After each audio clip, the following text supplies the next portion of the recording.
Hello, hello. All right, so in this video, we are going to show you how to capture a new note with the quick capture button.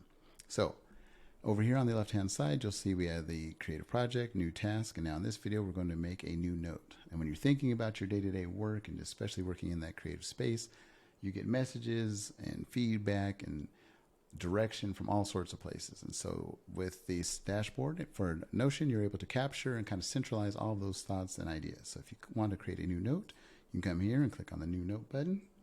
And we're going to write.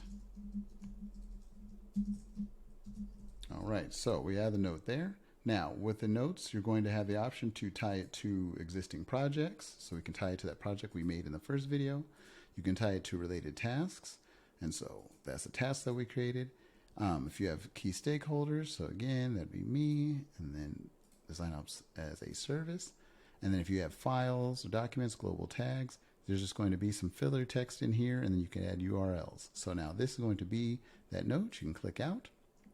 Now, taking a little bit lower on the quick capture side, you can click View Notes, and you'll see that new note is there.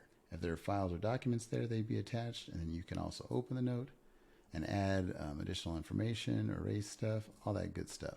So really great feature and a way for you to tie everything together. So like we were saying, if you come over to the project space, into your demo project, click on your demo project, you'll see that now under project notes, we have a new note from the demo. And so you can open that note and make edits or all that good stuff. And everything is all tied together. All right, thanks for watching.